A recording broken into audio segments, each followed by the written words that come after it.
Hello viewers, welcome to అక్కీ media. విపరీతంగా పెరిగిపోతున్న petrol diesel ధరలతో సామాన్యులు చాలా అవస్థలకు లోనవుతున్నారు.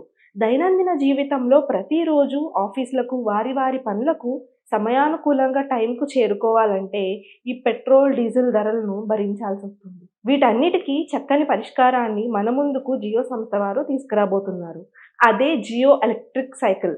దీనిని 2025 ఏప్రిల్‌లో ప్రజల్లోకి తీసుకురావాలనే ఆలోచనతో ఉన్నారు. దీనిని సామాన్యుడు సైతం కొనగలిగే ధర 15,000 నుంచి 20,000 వరకు ఉండవచ్చని అంటున్నారు. దీనికి పెట్రోలు మరియు డీజిల్‌తో పని లేదు. మనం ఇంట్లో 3 నుండి 4 గంటలు ఛార్జింగ్ పెడితే 80 కిలోమీటర్లు ఆగకుండా ప్రయాణించగలదు. దీనిని వాడడం వలన పర్యావరణాన్ని కూడా పరిరక్షించుకోగలం.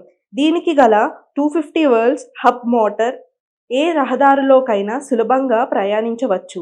దీనికి గల డిస్ప్లే వేగం, బ్యాటరీ స్థాయి, ప్రయాణించిన దూరం వంటి వివరాలు అందిస్తుంది.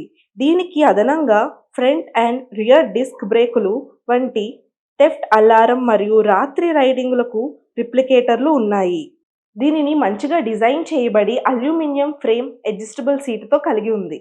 ఇది సామాన్యులకు ఖచ్చితంగా అందుబాటులో ఉంటుందని ఆశిద్దాం. ఇలాంటి మరెన్నో వీడియోస్ కోసం మన అక్కీ మీడియాని సబ్స్క్రైబ్ చేసుకోండి.